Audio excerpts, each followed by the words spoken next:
Pembacaan pada hari ini diambil dalam 1 Petrus pasal 2 ayat 1 hingga 12. 1 Petrus pasal 2 ayat 1 hingga 12. Yesus Kristus batu penjuru. Karena itu buanglah segala kejahatan, segala tipu muslihat dan segala kemunafikan, kedengkian dan fitnah. Dan jadilah sama seperti bayi yang baru lahir, yang selalu ingin akan air susu yang murni dan yang rohani, supaya olehnya kamu bertumbuh dan beroleh keselamatan jika kamu benar-benar telah mengecap kebaikan Tuhan. Dan datanglah kepadanya batu yang hidup itu, yang memang dibuang oleh manusia, tetapi yang dipilih dan dihormati di hadirat Allah. Dan biarlah kamu juga dipergunakan sebagai batu hidup untuk pembangunan suatu rumah rohani, bagi suatu imamat kudus, untuk mempersembahkan persembahan rohani yang kerana Yesus Kristus berkenan kepada Allah. Sebab itu ada tertulis dalam kitab suci, sesungguhnya aku meletakkan di Sion sebuah batu yang terpilih, sebuah batu penjuru yang mahal, dan siapa yang percaya kepadanya tidak akan dipermalukan. Karena itu bagi kamu yang percaya, ia mahal. Tapi bagi mereka yang tidak percaya, batu yang telah dibuang oleh tukang-tukang bangunan telah menjadi batu penjuru, juga telah menjadi batu sentuhan dan suatu batu sandungan.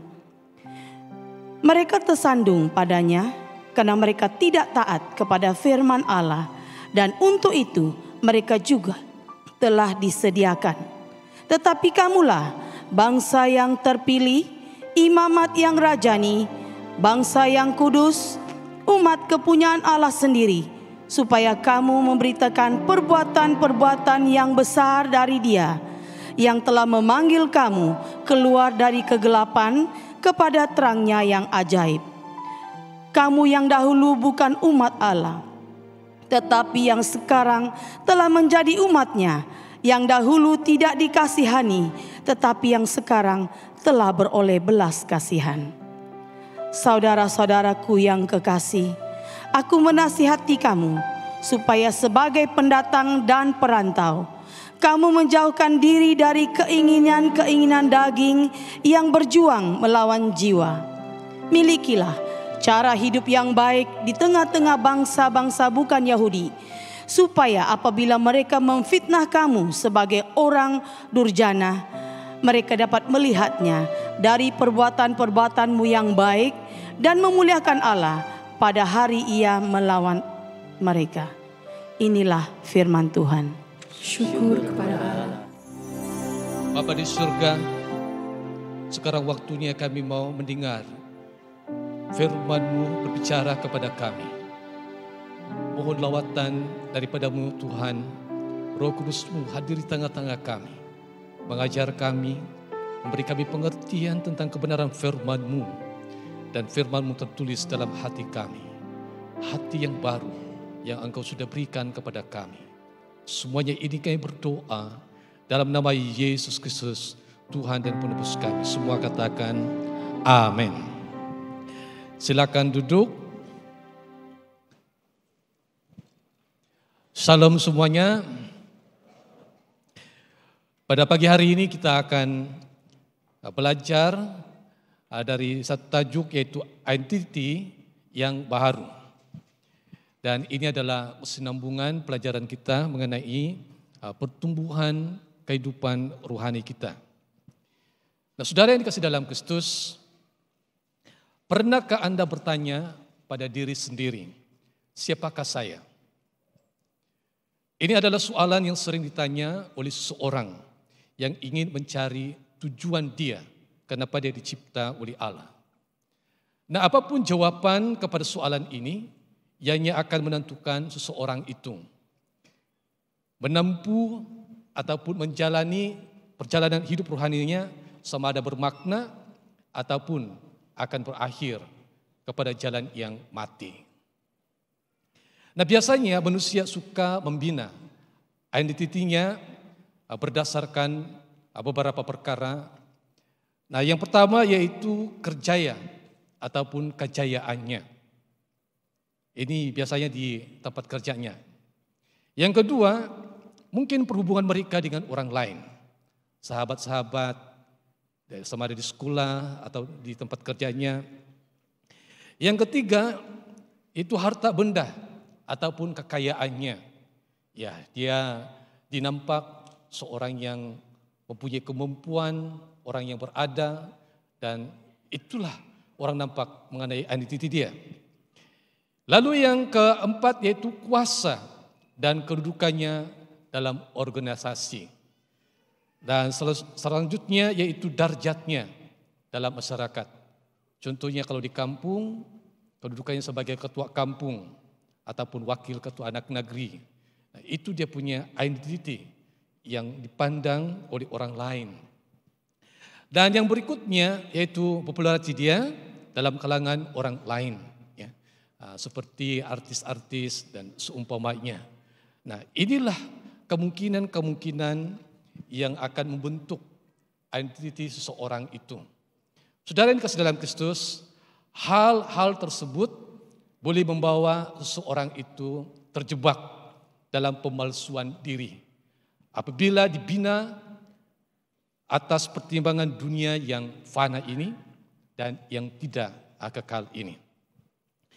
Nah, saudara dalam Kristus, kita perlu sadar bahwa sebagai ciptaan baru ataupun seorang Kristen, identiti kita bukanlah berdasarkan apa yang berlaku kepada kita pada masa dahulu.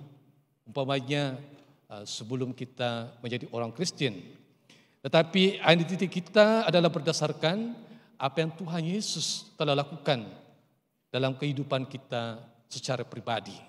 Baru-baru ini kita baru saja merayakan Paskah, di mana mengingati Yesus telah mati di atas kayu salib, dan pada hari Paskah itu adalah kemenangan Yesus dari antara orang mati, di mana dia telah mengalahkan maut. Saudara yang dikasih dalam Kristus, kepercayaan yang paling penting ialah pengetahuan dan iman kita kepada Allah berdasarkan firman Allah itu sendiri, supaya kita takut kepada Allah dan sungguh-sungguh mengasihi Dia. Dan kedua yang sama penting yaitu mengetahui siapakah kita di dalam Yesus Kristus.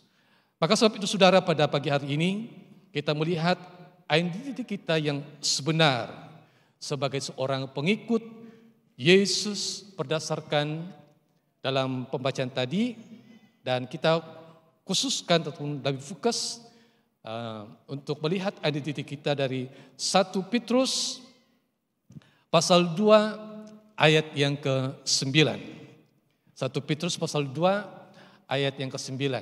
Ya, barangkali ada orang tolong saya baca ya, sebab lidah saya ada alse ya, jadi saya tidak boleh baca dengan baik ya. Mari kita membaca bersama-sama. 1, 2 mula. Tetapi kamulah bangsa yang terpilih, imamat yang rajani, bangsa yang kudus, umat kepunyaan Allah sendiri, supaya kamu memberikan perbuatan-perbuatan yang besar dari Dia, yang telah memanggil kamu keluar dari kegelapan kepada terangnya yang ajaib. Nah, ada 4 perkara yang kita ambil keluar daripada petikan ini mengenai identiti kita sebagai seorang yang percaya kepada Tuhan. Yang pertama yaitu dipilih, diterima, dan diperkenankan sebagai umat Allah. Yang kedua diurapi sebagai para imam raja. Yang ketiga diiktiraf sebagai bangsa yang suci. Dan yang keempat dijamin sebagai umatnya sendiri. Nah, dalam masa yang terhad ini, mari kita mempelajarinya bersama dengan melihat kutipan daripada firman Tuhan dari Alkitab yang sama untuk memahami dengan lebih jelas mengenai identiti kita berdasarkan 1 Petrus pasal 2 ayat yang ke-9. Nah, yang pertama, kita dipilih, diterima, dan diperkenankan sebagai umat Allah. Nah, seperti mana kita tahu bahwa manusia dicipta menurut gambar dan rupa Allah. Dan itu terdapat dalam kitab Kejadian, pasal yang pertama, ayat 26 dan ayat 27. Semua kita tahu, ingat bahwa manusia itu cipta menurut gambar dan rupa Allah. Namun begitu, Adam dan Hawa, manusia pertama itu, jatuh ke dalam dosa dan gambar dan rupa Allah itu telah tercemar dan dikaburi. Manusia hilang kemurnian dan sejak itu semua manusia dikuasai oleh dosa. Ya. Dengan kata yang lain, dosa itu sudah merebak seperti kanker, seperti wabak yang tidak boleh dikekang. Nah, itulah kuasa dosa. Dan dosa itu dikenal apabila hukum Taurat diperkenalkan. Ini adalah dosa. Ya. Sewaktu kami di daerah pedalaman, belum ada orang putih masuk di sana. Ya. Jadi orang Makiang ini adalah suku saya ya, di Tongod Kinabatangan. Nah, saya pikir hidung kami itu hidung yang cantik sudah. Ya. Nah, tapi bila orang putih masuk di sana, hidung mereka mancung, hidung kami ada pisik sedikit. Jadi baru saya tahu, ini hidung kami ada pisik sedikit daripada hidung orang putih. Ya. Jadi kalau kita tidak nampak daripada yang luar, maka kita tidak tahu siapa kita.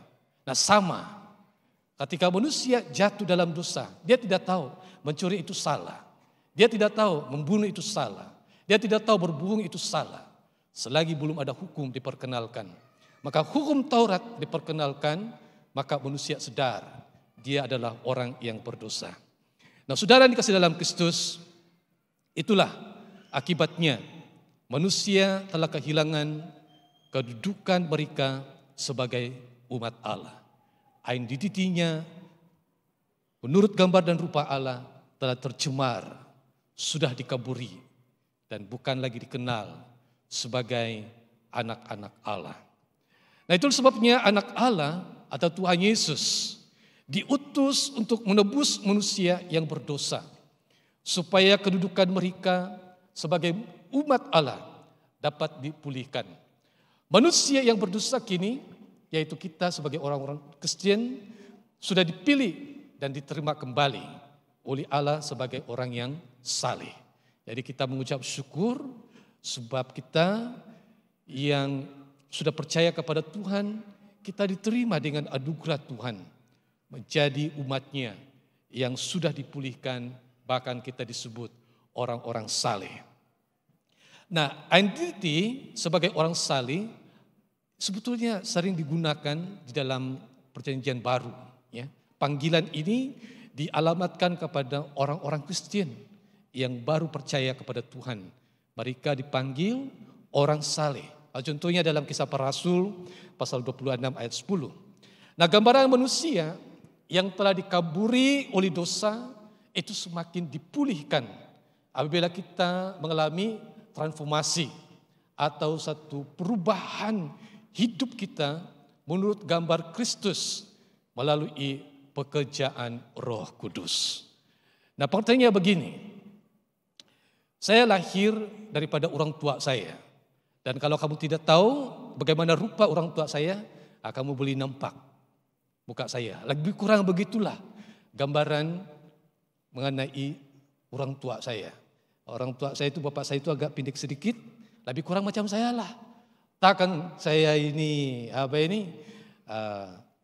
setinggi begini, orang tua saya itu tinggi lagi, ya, tidak mungkin. Karena ya saya lahir dari orang tua saya sudah tentu ada zinnya, jin, ya, ataupun satu zatnya yang menjadi satu warisan. Bagaimana gambaran orang tua itu sendiri. Nah, ini hanya gambaran saja. Kita percaya kepada Yesus dan lahir kembali karena kita percaya kepada Yesus, dan Roh Tuhan itu diberikan kepada kita Dan Roh Kudus itu membentuk kita kepada satu hidup yang baru, punya identity yang baru. Nah, mari kita lihat 2 Korintus pasal 3 ayat 18. Mari kita baca sama-sama. 2 Korintus pasal 3 ayat 18. 1, 2, mula. Dan kita semua mencerminkan kemuliaan Tuhan dengan muka yang tidak berselubung. Dan karena kemuliaan itu datangnya dari Tuhan yang adalah Roh, maka kita diubah menjadi serupa dengan gambarnya dalam kemuliaan yang semakin besar.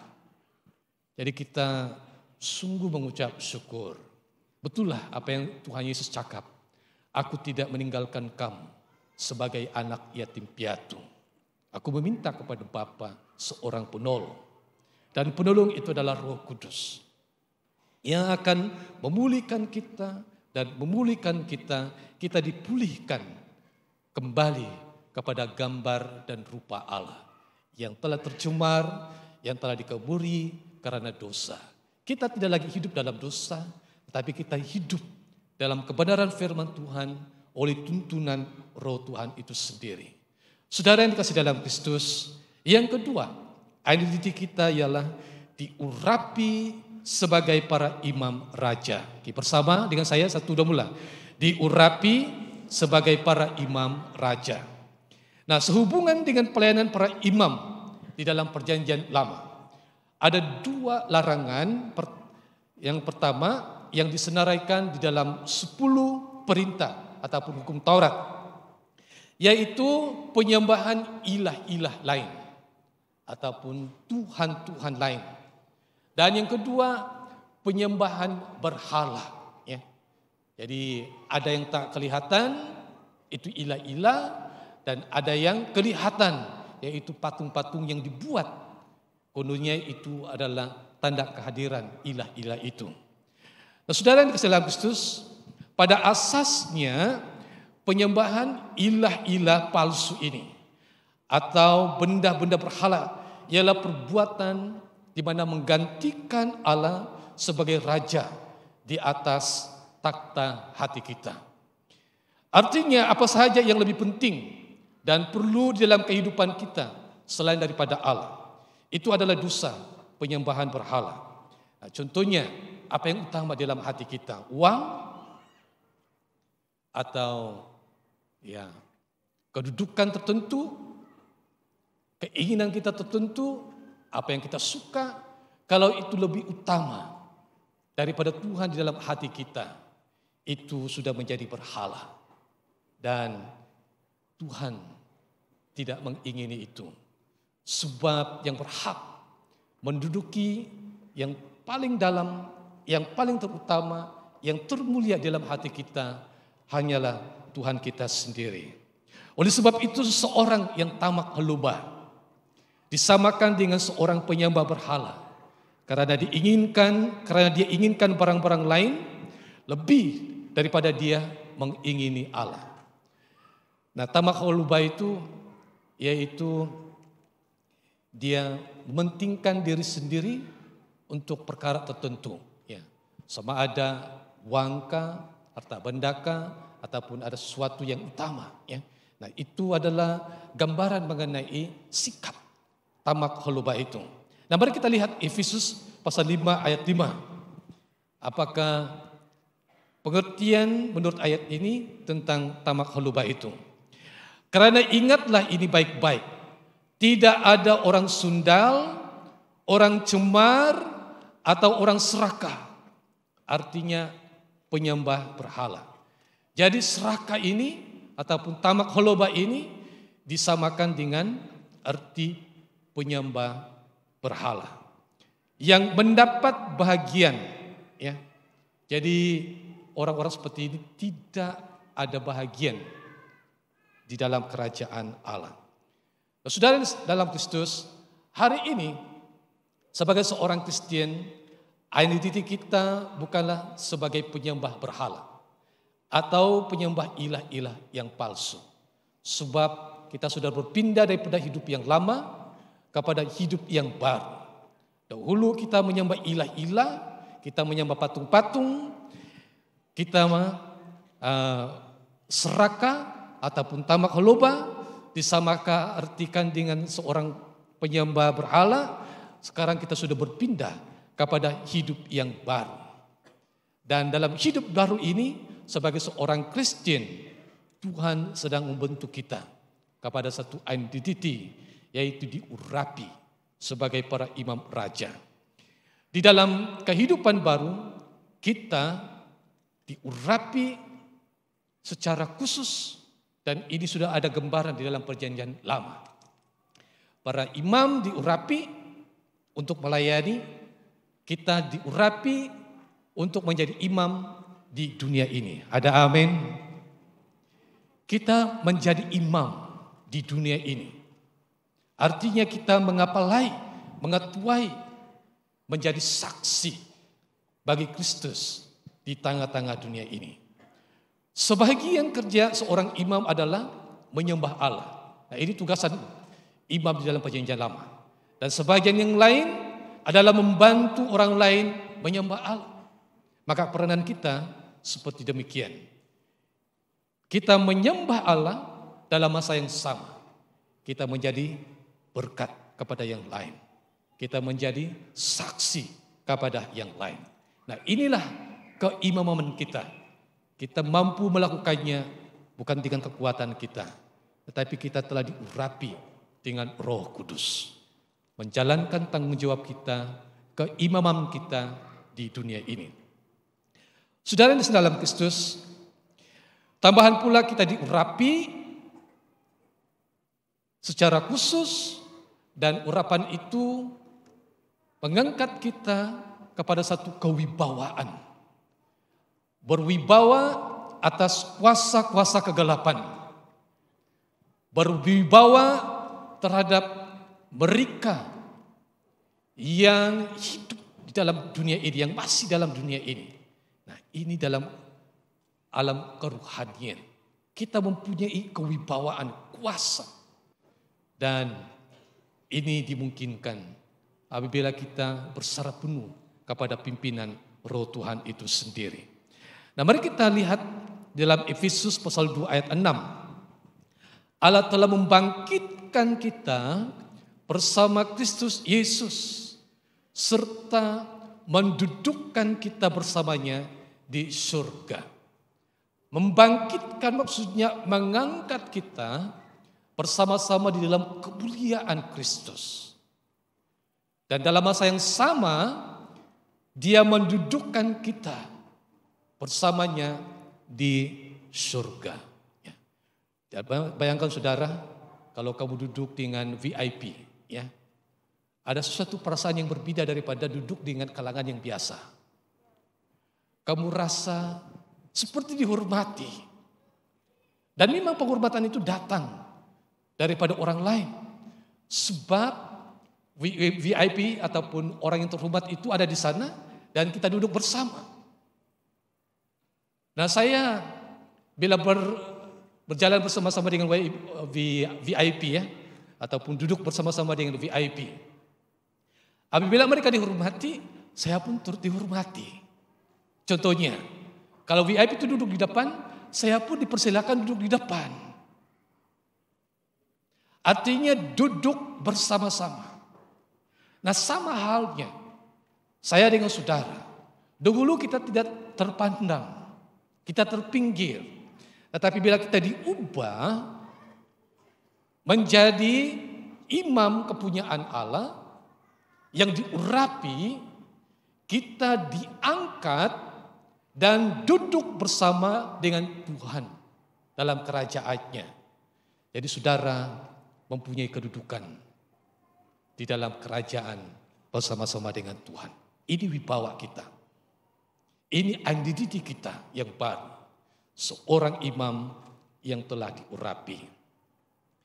Saudara yang dikasih dalam Kristus, yang ketiga.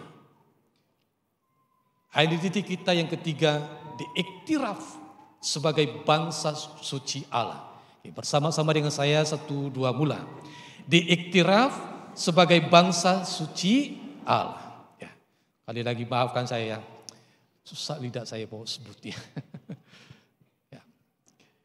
Kebanyakan orang mengakui dirinya sebagai rakyat ataupun bangsa sebuah negara. Contohnya, bangsa Malaysia, bangsa Indonesia. Nah, itu sering kita dengar. Kerakyatan atau kebangsaan memberi seseorang itu ada hak-hak tertentu yang membenarkan seorang itu tinggal di negara itu. Tetapi malang sekali pada hari ini semakin banyak orang menjadi pelarian dan pendatang disebabkan oleh peperangan, penindasan, dan kebuluran, penyakit, dan ada banyak lagi seperti gempa bumi.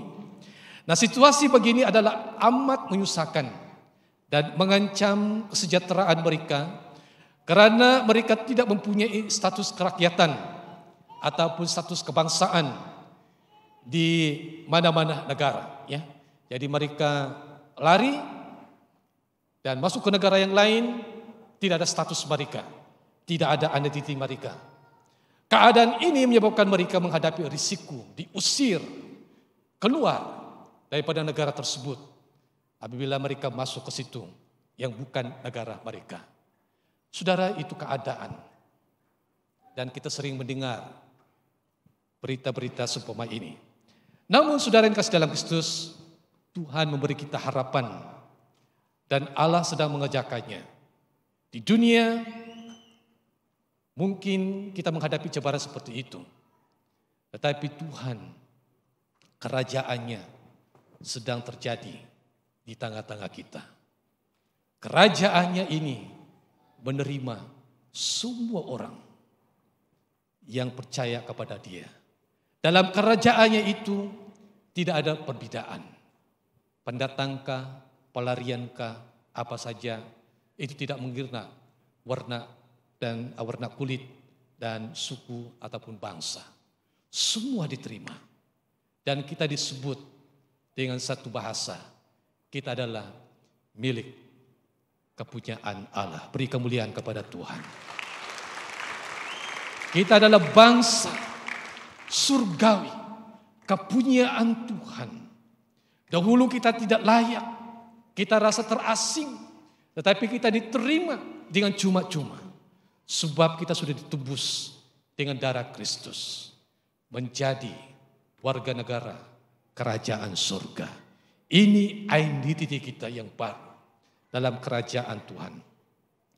Saudara yang dikasihi dalam Kristus, apabila kita menerima kehidupan baru melalui Yesus Kristus, identiti kita bertukar menjadi bangsa Allah yang suci, yaitu rakyat baru di dalam kerajaan Allah yang kekal.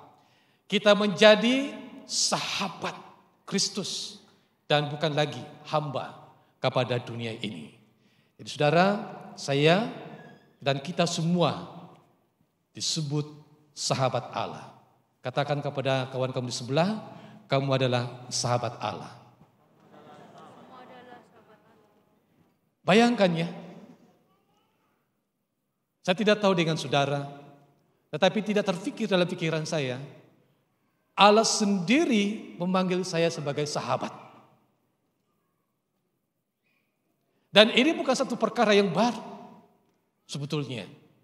Dalam perjanjian lama, Abraham diperhitungkan sebagai sahabat Allah karena imannya kepada Allah. Dan karena imanmu kepada Tuhan Yesus, maka firman Tuhan ini diperhitungkan kepada saudara. Saya dengan saudara dipanggil sahabat Allah. Dan mari kita terima ini dengan rendah hati. Kita terima seperti kita menerima emas. Seperti kita menerima harta yang sangat berharga. Karena anugerah sahabat ini bukan calang-calang. Seperti pangkat. Semalam saya melawat sepupu saya. Dia adalah bekas tentara. Sudah lama saya mau berjumpa dengan dia. Tetapi baru semalam saya jumpa. 20 tahun saya mencari. Di mana sepupu saya ini? Dan apabila saya bertemu dia semalam, ibunya masuk ke dalam dan kemudian dia bawa satu kotak kecil. Nah, nak, ini dia punya pingat-pingat penghargaan. Lebih kurang ada 5 pingat penghargaan sewaktu dia bertugas sebagai seorang tentara. Nah, ini penghargaan disimpan dengan baik-baik. Ini identitinya seorang askar yang baik. Nah, kalau saya dengan saudara dipanggil sahabat Allah, itu lebih daripada anugerah bintang-bintang yang diberikan oleh pemerintah di dunia ini. Ada amin? Jadi jangan kita pandang enteng bila Tuhan memanggil kita ini sahabat. Kata panggilan ini sangat mahal, sangat berharga, satu penghormatan yang sangat tinggi. Nah, mari kita lihat dalam Yohanes 15 ayat 14 hingga 15. Kita baca sama-sama. Yohanes pasal 15 ayat 14 hingga 15. 1, 2 mula. Kamu adalah sahabatku, jikalau kamu berbuat apa yang kuperintahkan kepadamu. Aku tidak menyebut kamu lagi hamba, sebab hamba tidak tahu apa yang diperbuat oleh tuannya. Tetapi aku menyebut kamu sahabat, karena aku telah memberitahukan kepada kamu segala sesuatu yang telah kudengar dari Bapa. Saudara, Yesus sendiri yang mengatakan murid-muridnya itu adalah sahabatnya. Kita ini yang percaya kepada Tuhan adalah sahabat. Inilah identitas kita dan bukan lagi sebagai seorang hamba. Dengan kata yang lain, kerakyatan kita bertukar daripada dunia kegelapan kepada dunia terang. Perubahan kerakyatan ini mengakibatkan kita kehilangan kerakyatan dalam dunia ini. Masih ingat orang yang percaya kepada Tuhan tidak dikenal. Dunia tidak mengenal aku, maka dunia membenci aku. Demikian juga bila kamu percaya kepadaku, kamu akan ditolak oleh dunia. Nah, ada beberapa sahabat-sahabat kita. Mereka tidak diterima dalam keluarganya. Tidak diterima dalam sukunya. Bahkan diusir hanya karena iman. Saudara yang dalam Kristus, inilah hakikat dia. Dan kalau ini berlaku kita bersyukur. Sebab itu tandanya bahwa kita ini adalah warga negara kerajaan surga. Tapi bukan bermakna kita ini mau pindah daripada dunia ini. Belum ya, belum pindah. Nanti dulu. Banyak lagi tugas kita. Ya. Jadi jangan pikir dulu mau kembali ke rumah Bapa awal-awal. Walaupun dunia tidak terima kita. Kita masih banyak tanggung jawab.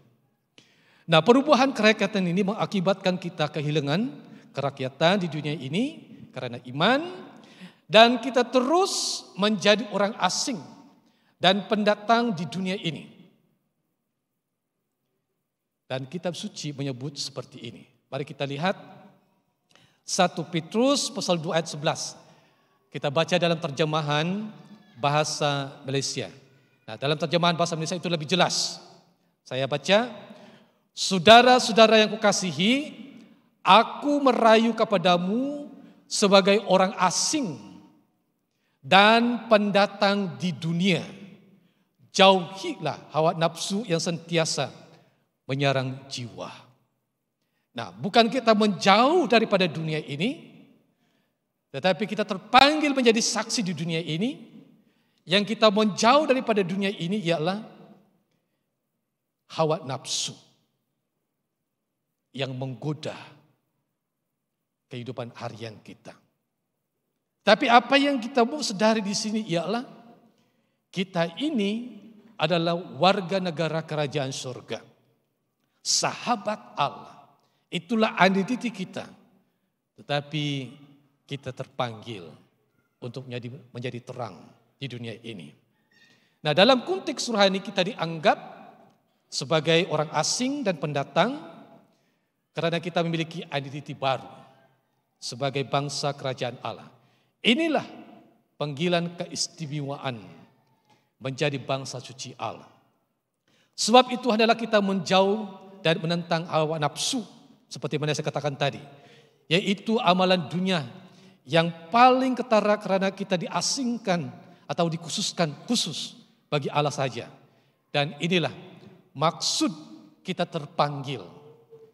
Terpanggil hidup kudus dan menjadi saksi bagi dunia ini. Yang pertama, kita dipilih dan diutus sebagai duta Kristus untuk mewakili Dia, yaitu Yesus di dunia ini. 2 Korintus pasal 5 ayat 20 hingga 21. Jadi kami ini adalah utusan-utusan Kristus, seakan-akan Allah menasihati kamu dengan perantaraan kami. Dalam nama Kristus kami meminta kepadamu, berilah dirimu didamaikan dengan Allah. Dia yang tidak mengenal dosa telah dibuatnya menjadi dosa karena kita, supaya dalam Dia kita dibenarkan oleh Allah. Jadi kami ini adalah utusan-utusan Kristus. Penulis kitab Korintus ini yaitu Paulus, dia membahasakan dirinya sebagai duta atau utusan Kristus. Jadi Paulus dan kita sebetulnya sama-sama memiliki identiti yang baru.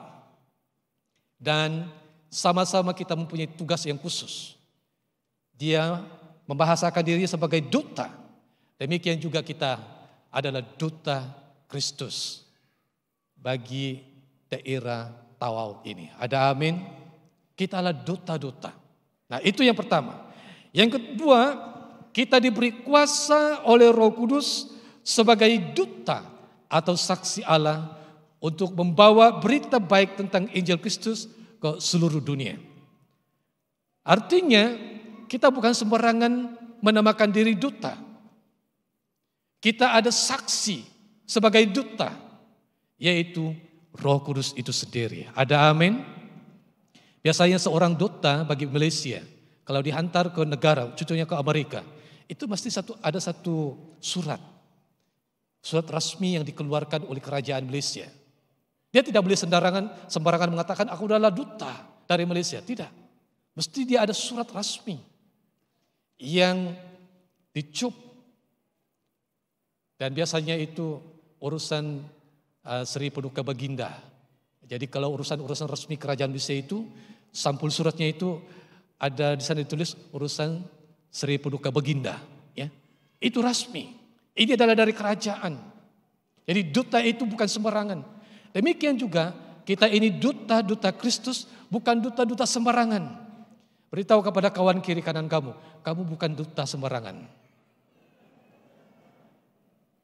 Roh Tuhan diberikan kepada saya dengan saudara sebagai saksi duta Kristus.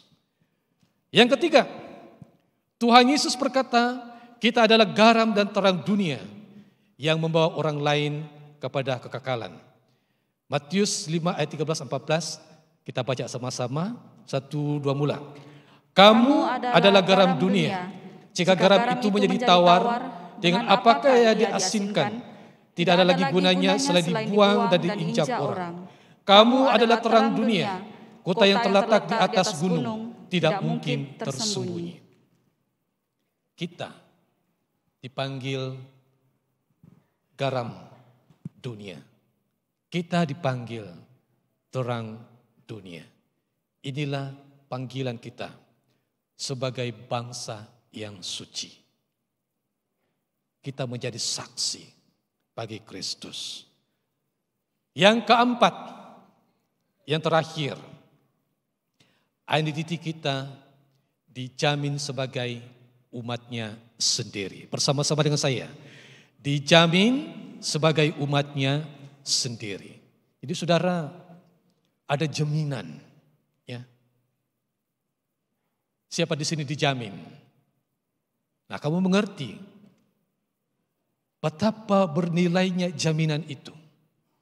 Kamu sah bekerja di sini karena ada jaminan.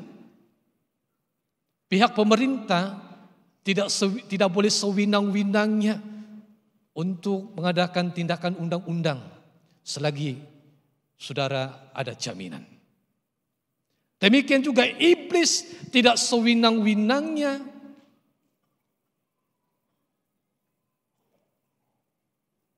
apa ini? Menuduh saudara. Tidak sewinang-winangnya menuduh saudara. Sebab saudara adalah dijamin oleh Tuhan kita sendiri. Jaminannya itu jelas. Yesus mati bagi kita di atas kayu salib. Darahnya itu adalah meterai jaminan bahwa kita adalah umat milik kepunyaan Tuhan. Nah, semua manusia ingin jaminan atas rasa selamat pada masa sekarang dan pada masa hadapan. Oleh sebab itu mereka berusaha dengan gigih untuk mendapatkan uang, untuk disimpan bagi masa hadapan, dan memiliki harta benda sebagai jaminan kesejahteraan hidup mereka. Mereka juga membeli insuran untuk melindungi diri jika berlaku sebarang malapetaka, kemalangan ataupun kesakitan. Namun saudara yang kasih dalam Kristus, dunia tidak dapat menjamin kesejahteraan yang abadi. Ini disebabkan dunia ini dalam keadaan sekarang sedang lenyap. Kitab suci menyebutnya demikian. Dalam 1 Korintus 7 ayat 31. Pindiknya orang-orang yang mempergunakan barang-barang duniawi seolah-olah sama sekali tidak mempergunakannya. Sebab dunia seperti yang kita kenal sekarang akan berlalu. Gangat dan perak. Suatu hari nanti harta-harta benda kita di dunia ini akan hilang nilainya. Ya. Gangat itu akan merusakkan harta benda kita. Tetapi bila kita menyimpan harta di surga, artinya kita melayani, kita pergunakan waktu kita pergunakan kekayaan kita untuk melayani Tuhan. Saudara adalah orang-orang yang diberkati. Dan inilah maksudnya, yaitu sebagai umat Allah. Pertama, kita memiliki jaminan hidup. Dan yang kedua, kita akan menerima mahkota penghormatan daripada Tuhan. Apabila kita bersama dengan Dia di surga, bila sampai waktunya.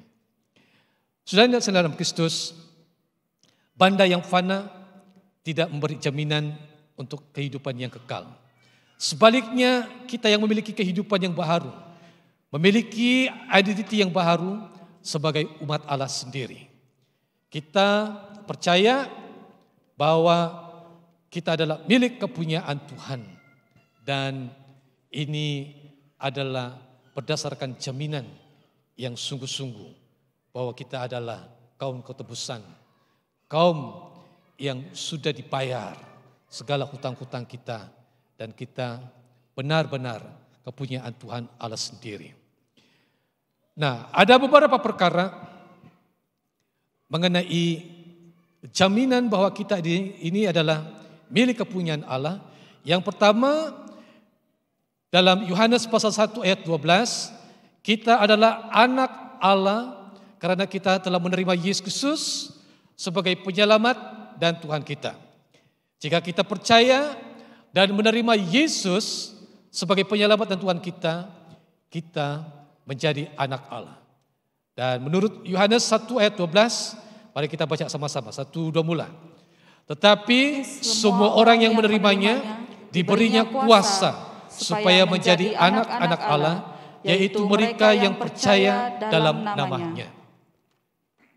Saudara, kita dijamin sebagai umatnya, dan bukan hanya dijamin sebagai umat milik kepunyaan Tuhan, bahkan kita disebut sebagai anak-anak Allah.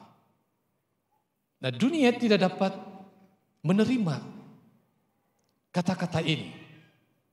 Sebagai contoh, apabila Yesus membahasakan dirinya sebagai anak Allah, bagi pemimpin-pemimpin Farisi waktu itu mengkufuri Allah. Itu tidak hormat kepada Allah. Kenapa? Karena mereka tidak mengerti, mereka tidak menyadari bahwa Yesus ini adalah anak tunggal Allah sendiri. Artinya dia yang dahuluan, dia mendahului kita sebagai anak-anak Allah. Dan bila kita percaya kepada Yesus, kemudian kita dipanggil anak-anak Allah. Seperti mana yang disebutkan dalam ayat tadi. Semua orang yang menerimanya diberinya kuasa supaya menjadi anak-anak Allah. Nah, inilah jaminan bahwa kita ini umat kepunyaan Allah. Jadi umat kepunyaan Allah itu tidak ada lagi hamba, tidak ada lagi budak suruhan, tetapi kita disebut sebagai anak-anak Allah. Yang kedua, jaminan bahwa kita ini adalah milik kepunyaan Tuhan, umat kepunyaan Tuhan, kita dipimpin oleh Roh Allah yang memberi kesaksian dengan roh kita bahwa kita adalah anak-anak Allah sendiri. Jadi bukan kita sendiri yang mengatakan, aku percaya, aku adalah anak Allah. Tidak. Roh Allah sendiri dengan roh kita mengungkapkan, ya Aba, ya Bapa. Bila saya memanggil Allah itu ya Aba, ya Bapa, itu bukan kata pikiran saya. Itu bukan kata pengetahuan saya. Itu bukan kata ilmiah. Atau bukan kata seorang pelajar teolog. Atau bukan kata seorang pemimpin sil, ataupun pemimpin kebaktian, ataupun kata seorang padri. Bukan. Tetapi itu adalah kata Roh Kudus dengan roh kita memanggil Allah itu ya Aba, ya Bapa. Ini bukan dibuat-buat, bukan dibuat-buat. Ini adalah naluri yang semula jadi. Dan ini adalah jaminan. Kita bukan umat yang palsu. Bukan jaminan palsu. Tetapi Roh Kudus sendiri bersaksi dengan roh kita. Bahwa kita ini adalah anak-anak Allah. Dan memanggil Allah itu, ya Aba, ya Bapa. Saudara dalam Kristus, yang terakhir, jaminan bahwa kita ini adalah milik kepunyaan Allah. Kita adalah anak-anak Allah lebih daripada penakluk melalui Yesus. Jadi saudara ada lebih daripada penakluk. Beritahu kepada kawan kamu di kiri kanan, kamu lebih daripada seorang penakluk. Nah, bukan bermaksud penakluk di sini mengangkat senjata, tidak. Tetapi di dalam nama Tuhan Yesus, kita menang atas kuasa kegelapan. Tempat-tempat yang dikuasai oleh kegelapan, kita pergi di sana untuk memberitakan terang. Kegelapan itu tidak dapat menentang terang. Terang yang menguasai kegelapan. Maksudnya, orang-orang yang tertawan oleh iblis, mereka itu dilepaskan di dalam nama Tuhan Yesus. Dan ada banyak di antara kita dahulu dalam tawanan iblis, dalam pengaruh kuasa iblis sudah dibebaskan, dilepaskan. Saya masih ingat ada seorang pemuda waktu pujian penyembahan di gereja Saint Michael, ya. Dan waktu pujian penyembahan tiba-tiba dia terbaring. Dan ada bunyi yang aneh keluar daripada mulutnya. Lebih kurang begitu suaranya. Dan dia berbalit-balit. Dan gayanya seperti gaya ular. Dan dia menyelusur, ya, di bawah bangku-bangku. Gayanya seperti ular. Bahasa Indonesia berkata bahasa Indonesianya persis seperti ular. Ya. Walaupun ada halangan di depan itu, dia pandai mencari ruang yang kosongnya, walaupun sempit, dia masih boleh limpas. Memang seperti ular. Dan kemudian kami berdoa. Dan kami berseru, dalam nama Yesus, roh ular keluar. Dan orang itu terus kaku. Tahu apa kaku? Seperti orang mati, pucat lasi. Dia pingsan. Dan lepas itu kami berdoa untuk kekuatan dan kami bangunkan dia. Dia sudah pulih. Dia dilepaskan. Kami waktu itu adalah penakluk di dalam nama Tuhan Yesus. Beri kemuliaan kepada Tuhan. Saya orang biasa. Saudara menyebut orang biasa. Kita sama-sama orang biasa. Kamu boleh dipanggil oleh Tuhan. Penakluk kuasa kegelapan. Ada banyak jiwa-jiwa sehari ini yang harus dimenangkan, dilepaskan. Daerah-daerah kegelapan itu harus ditakluk di dalam nama Tuhan Yesus dan dimenangkan bagi Kristus. Nah, inilah panggilan untuk kita. Inilah jaminan kepada kita sebagai umat Allah. Kita punya wibawa sebagai penakluk di dalam nama Tuhan Yesus. Dalam Roma pasal 8 ayat 37 hingga ayat 39 menyebut hal ini. Mari kita baca bersama-sama. Ya. 1, 2 mula. Tetapi dalam semuanya itu kita lebih daripada orang-orang yang menang oleh Dia yang telah mengasihi kita. Sebab aku yakin bahwa baik maut maupun hidup, baik malaikat-malaikat maupun pemerintah-pemerintah, baik yang ada sekarang maupun yang akan datang, atau kuasa-kuasa, baik yang di atas maupun di bawah, ataupun sesuatu makhluk lain, tidak akan dapat memisahkan kita dari kasih Allah yang ada dalam Kristus Yesus Tuhan kita. Tetapi dalam semuanya itu kita lebih daripada orang-orang yang menang. Inilah kata Alkitab.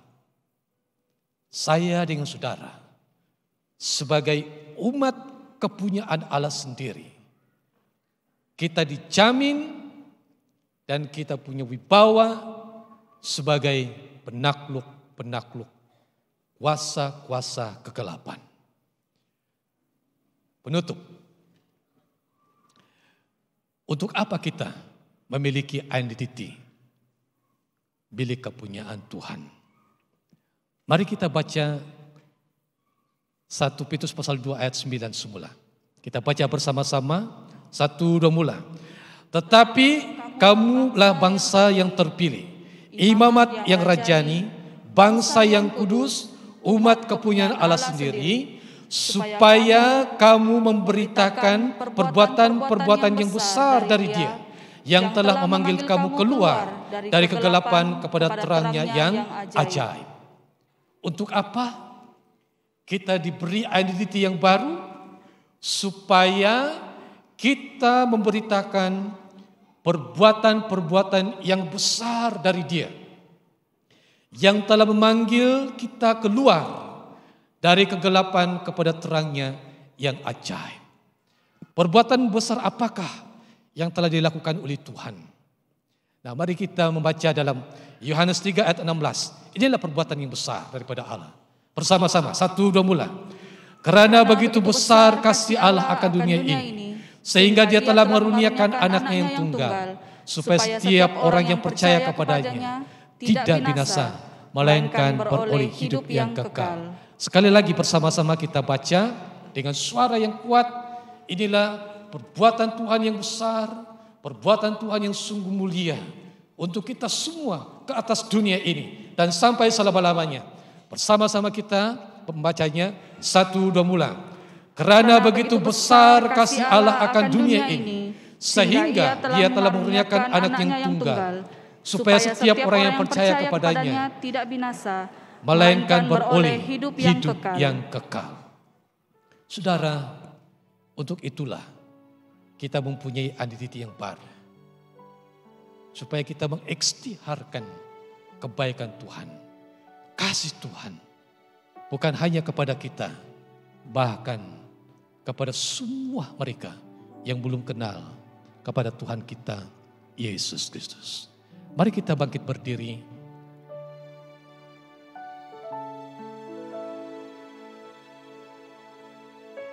Kita diam sebentar di hadapan Tuhan.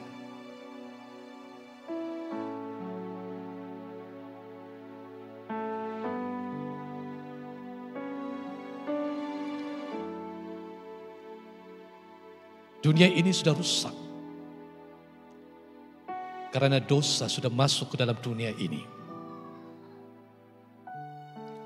Dan manusia dipersalahkan. Karena terhirit dalam tipu daya si iblis di Taman Eden. Namun manusia mendapat karunia daripada Allah. Karena begitu besar kasih Allah akan dunia ini. Dia mengangkat saya dengan saudara. Memberi identiti yang baru. Supaya kita memberitakan perbuatannya yang begitu besar. Supaya bukan hanya saya dengan saudara memiliki hidup yang baru itu. Tetapi mungkinkah dalam keluargamu ada anak-anak, ada orang tua, atau sepupumu, jiran-jiranmu yang belum kenal kepada Tuhan. Engkau terpanggil sebagai garam dan terang dunia. Kita semua terpanggil menjadi saksi bagi mereka. Mari kita hidup dengan identiti yang baru. Supaya orang kenal siapakah Tuhan kita dan Juru Selamat kita.